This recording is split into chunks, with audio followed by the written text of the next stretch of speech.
Building wealth is actually a spiritual development process because it trains you to moderate your emotional reactions and to concentrate on what your heart is guiding you to do in a soulful manner to what's inspiring to you.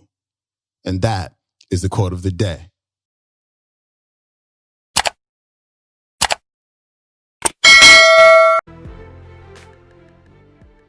Welcome back to the Quote of the Day show. I'm your host, Sean Croxton of SeanCroxton.com. It is Friday, which means it is Finance Friday, where we talk about all things money mindset. Today, we've got Dr. John Demartini back on the show, and he's talking about the brain. I've been studying the brain a lot, reading lots of books about neuroscience, and it is incredibly fascinating. And he uses the brain, the model of the brain, to talk about our emotions when it comes to our finances. One thing that Dr. Demartini preaches in one of his money programs is to stabilize your emotions when it comes to money, that you have to save first before you can start investing. And before you can start speculating, you have to have enough money in your savings, and then you can start investing, and then you start speculating. Sometimes we start speculating when we don't even have enough money in the bank, or we put all of our money into some investment that somebody told us about, and then it tanks, and then we go into survival mode and we freak out. And so listen closely to this clip. It is so important because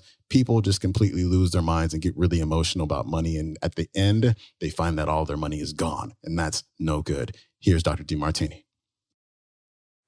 Years ago, I wanted to be involved in healing. Also, I like studying everything, but I also want to be a healer. And natural healing, and so that led me into chiropractic. And chiropractic, as some of you may know, may not know, really specializes in the nervous system, the brain, the nervous system, and the spine. That's where its primary focus is. And even though it overall, in fact, impacts the entire being, that's its primary cause and effect relationship.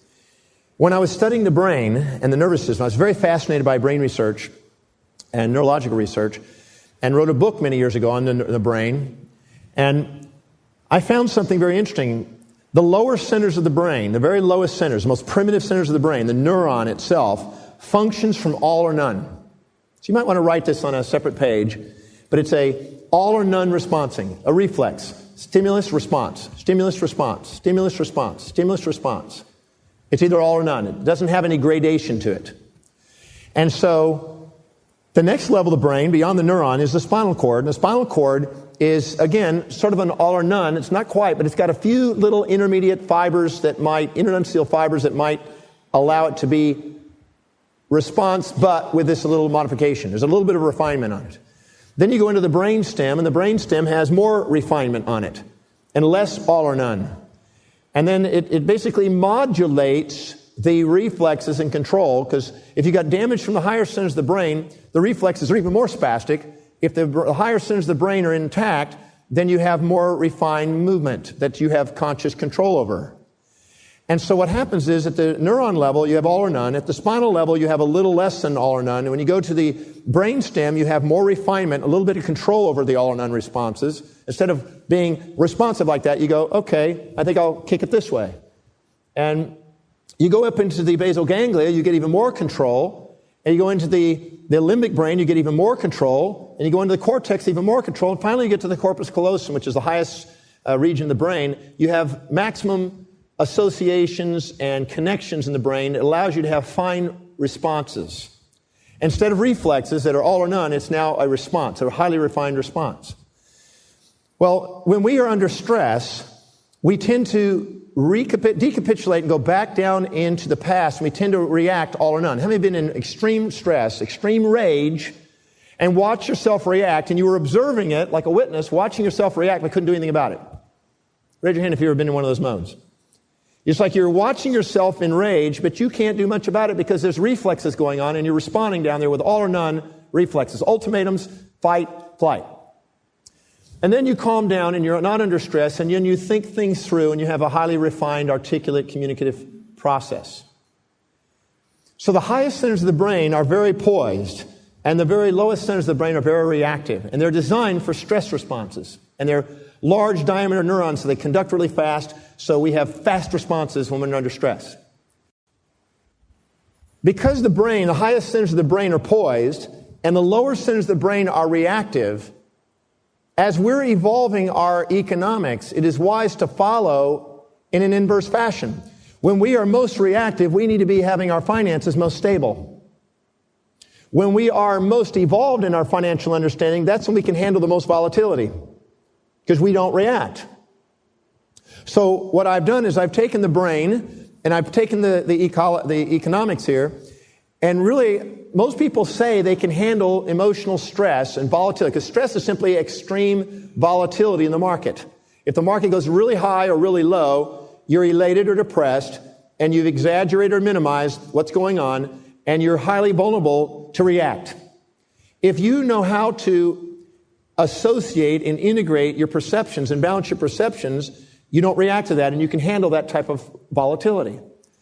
Because most people in their ego trips think that they're ready to handle these things when they're really not, the second the market's going up, they get elated and they think they're really doing well. They become extroverted and tell everybody about it, which is a sign they're about to fall. Anytime you're overly exuberant, irrational exuberance, as we say in America, and you've got a high manic state, an elated state dealing with your finances, you know shit's about to happen. How many of you understand what I'm talking about? And if I use that term, remember, it's simply an acronym of spiritually harmonizing intelligent truth. That's all it means.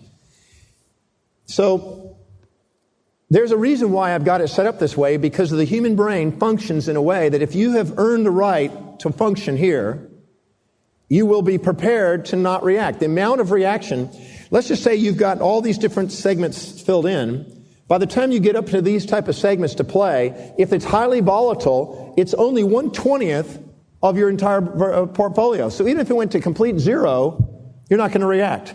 It's a small percentage, because you can handle 10% fluctuations without emotion.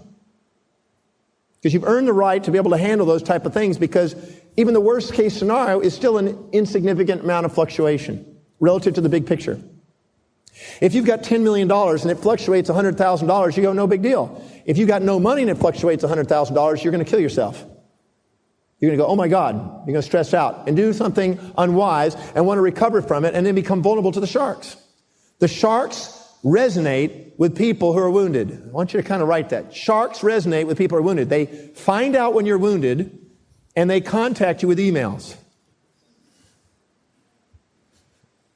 I don't know how they do it, but it's a game of resonation. Somehow when you're wounded, your mind is open. I got to hurry up and recover from this loss.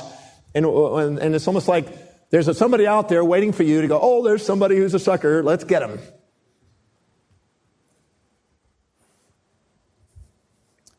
So because the brain is set up in that fashion, and the more we have gratitude, the more we function here, and the more we have ingratitude and stress, the more we function here, my advice is when you're down here, build yourself a stable system that has no fluctuation, and when you know how to master your life, then go ahead and tolerate the fluctuation. That's called risk tolerance. This is called growth, this is called balanced funds, and this is called income funds in financial matters. Income means you got a guaranteed income. Balance means you got a little bit of income and you got some growth. And growth is purely growth and speculation. My advice is to earn the right to growing things, growing your wealth. First, preserve principal. Preserve it. Then you're ready now to invest. Once you've got enough base where you feel like, you know what? Even if my business died, even if something major happened, I've got my own insurance policy. I'm not going to be devastated. It's not going to affect me. And because of that, you think wisely, because you don't have to react. You wisely act.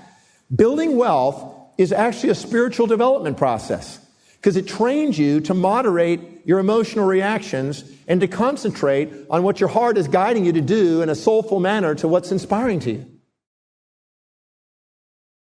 That was Dr. John Demartini. You cannot go wrong with a Dr. Demartini clip. That came from his audio program, Secrets to Financial Freedom. It's 2 volumes. It is probably 15 to 16 hours of content about your finances, your mindset, how to invest without taking a whole lot of risk. It's really good stuff in there, so I highly recommend that to you. It's over at drdemartini.com. Before I let you go, I've got a quick announcement for you. And I should have told you about this earlier this week, but if you're on my email list, you know all about this. A couple of weeks ago, I told you I was going to start doing my interview podcast again, and it was called the Sean Croxton Sessions. And I was getting ready for my next guest, and I just had this epiphany. I just had a moment where I was like, this is not the best use of my time. And the reason I say that is because if you've listened to the interviews, they're very in-depth. I ask people questions that no one else has ever asked them. And the way that I do that is through lots of preparation. And sometimes the prep can take me like 30 to 40 hours, and that's for 1 hour of content. And I had to come to the decision that it's probably not the best use of my time. And so what I've decided to do is cut way back on interviews. There'll still be interviews, but it'll only be interview if like I read a really good book and I just want to pick the author's brain and interview them, but it's not going to be consistent anymore. And so quote of the day will be consistent Monday through Friday every week. You can expect that. But as far as the Sean Croxton sessions, just every once in a while, it'll be kind of like a sprinkle. And when I say it'd be kind of like a sprinkle, the main form of content that I'll be producing now, the way I'll be using those 30 to 40 hours now is to put together really incredible YouTube content for you. YouTube is like where I started back in 2007, making videos about health, taking very complicated matters of health and teaching them in a way that everybody could understand and making it fun at the same time. And that's what I want to do in this personal development space, because there's so much cool stuff that I'm reading about that I want everybody to know about. And so we're going to get started with YouTube videos in late February. So probably the last week of February. So if you want to subscribe, it's youtube.com/Sean Croxton. And I'm really, really, really pumped to get that thing going. And like I said, there will be interviews, but just not all of the time. And so appreciate your understanding with that. I'm excited to make videos and help way more people. I have a goal of helping 1 million people find those hidden powers that are lying dormant within. And I think YouTube is going to be a much better vehicle for that. And, of course, this quote of the day show as well. And so that's it for me. Enjoy your Friday, enjoy your Saturday, enjoy your Sunday, and I will see you on Monday. Thanks for tuning in. Peace.